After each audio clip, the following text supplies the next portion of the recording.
Good morning students. आज हम कक्षा 8वीं के चैप्टर भाषा, लिपि, व्याकरण और हिंदी के बारे में जानेंगे। इस पाठ को हम पहले भी कर चुके हैं, लेकिन आज हम PT1 की रिवीजन के लिए इस पाठ को पढ़ेंगे। भाषा क्या है? भाषा मन के भावों और विचारों के आदान प्रदान का माध्यम है। लिपि क्या है? भाषा को लिखने का ढंग है लिपि। और व्याकरण क्या है? भाषा के शुद्ध रूप का ज्ञान कराता है, भाषा के नियमों का ज्ञान कराता है व्याकरण। और हिंदी क्या है? हिंदी हमारी राष्ट्रभाषा है। इसे 14 सितंबर 1949 को राजभाषा के रूप में अपनाया गया। हिंदी उत्तर प्रदेश, हिमाचल प्रदेश, हरियाणा, राजस्थान, मध्य प्रदेश, बिहार, उत्तराखंड, झारखंड, छत्तीसगढ़ और राज्यों और दिल्ली एवं अंडमान निकोबार संघ राज्य क्षेत्रों में हिंदी शासन और शिक्षा की भाषा है। बाकी सब राज्यों में इसे संपर्क भाषा के रूप में स्वीकार किया गया है। अब हम MCQ पढ़ेंगे। भारत के संविधान में कितनी भाषाओं को मान्यता दी गई है? भारत के संविधान में 22 भाषाएं हैं जिनको मान्यता मिली है। संस्कृति की लिपि क्या है? देवनागरी है। रामचरितमानस यह एक ग्रंथ है, इसकी भाषा कौन सी है? अवधी है। हरियाणवी क्या है? यह एक बोली है। दक्षिण में बोली जाने वाली हिंदी को कहते हैं दक्षिणी हिंदी। कन्नड़ किस राज्य की भाषा है? कर्नाटका की। कामयानी के रचयिता कौन है? जयशंकर प्रसाद है। यह एक महाकाव्य है, तो इसके जो रचयिता है, इसको लिखने वाले जयशंकर प्रसाद हैं। हिंदी का संपूर्ण पोर्टल कौन सा है? नई दुनिया समूह। हिंदी को राजभाषा के रूप में संविधान में कब स्वीकार किया गया? 14 सितंबर 1949 को। तमिल किस परिवार की भाषा है? द्रविड़ परिवार की भाषा है। आगे है प्रश्न उत्तर। फर्स्ट प्रश्न, भाषा से आप क्या समझते हैं? भाषा का महत्व समझाइए। भाषा क्या है? विचारों का आदान प्रदान करने का एक माध्यम है। इसके जरिए हम अपने विचार दूसरों को प्रकट करते हैं और दूसरों के विचार सुनते हैं। बोली और भाषा का अंतर स्पष्ट कीजिए। बोली क्या है? एक सीमित क्षेत्र में बोली जाती है और भाषा क्या है? इसका क्षेत्र विस्तृत है। बोली एक संपर्क की भाषा है। लोग एक दूसरे से विचारों का आदान प्रदान करने के लिए इसका प्रयोग करते हैं। भाषा में साहित्य भी रचा जाता है, सरकारी कामकाज भी किए जाते हैं। बोली के एग्जाम्पल हैं हरियाणवी, और भाषा है पंजाबी, हिंदी। भाषा में व्याकरण का क्या महत्व है?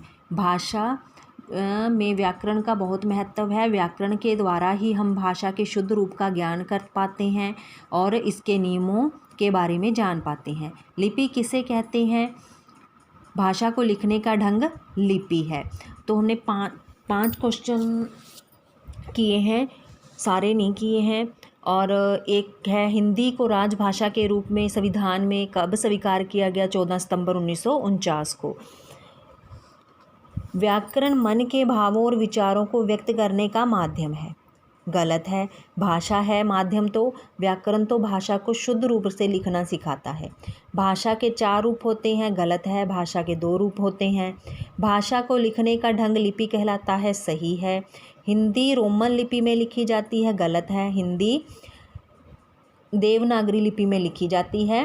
रोमन लिपि में तो अंग्रेजी भाषा लिखी जाती है। व्याकरण के प्रयोग से भाषा शुद्ध होती है। सही है। हिंदी भारतीय आर्य भाषा परिवार की भाषा है। सही है। हिंदी भाषा भारत की राजभाषा भी है। सही है। कन्नड़ भाषा द्रविड़ परिवार की है। सही है। रामचरितमानस की भाषा ब्रज है। गलत है। MCQ में हमने पढ़ा था कि रामचरितमानस की भाषा है जो अवधी है। हिंदी कंप्यूटर की भाषा नहीं बन सकती। गलत है। बन सकती है ये।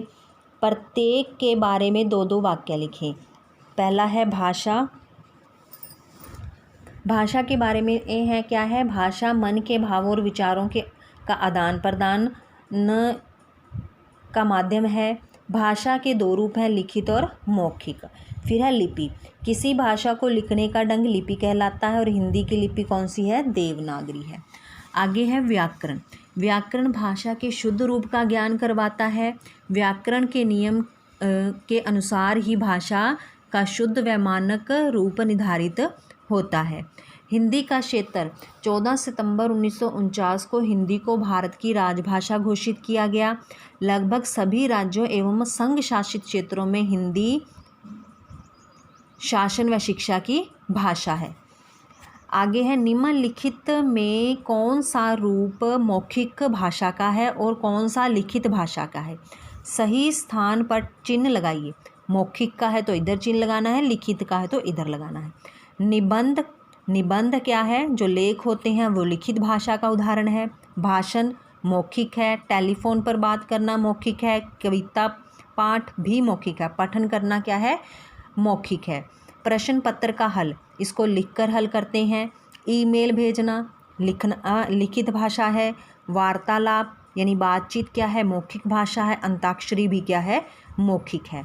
निम्न भाषाओं के सामने उनकी लिपि का नाम लिखिए। हिंदी की लिपि देवनागरी, पंजाबी की गुरुमुखी, संस्कृत की देवनागरी, उर्दू की फारसी, मराठी की देवनागरी, अंग्रेजी की रोमन। उचित शब्द द्वारा रिक्त स्थान की पूर्ति कीजिए। भाषा शब्द डैश धातु से बना है, भाष धातु से। भाषा के मुख्यतः डैश रूप हैं और मौखिक और डैश। भाषा के मुख्य दो रूप हैं, मौखिक और लिखित। हिंदी की भाषा व्यवस्था के डैश स्तर हैं, 3 स्तर हैं। हिंदी की नेट पत्रकारिता डैश से शुरू हुई, वेब दुनिया से। भाषा का डैश रूप स्थायी होता है, लिखित। भाषा का डैश रूप मूल रूप है, मौखिक। तो ये था पार्ट नंबर 1 की बैक एक्सरसाइज। इसे याद करना है PT1 की रिवीजन के लिए। धन्यवाद।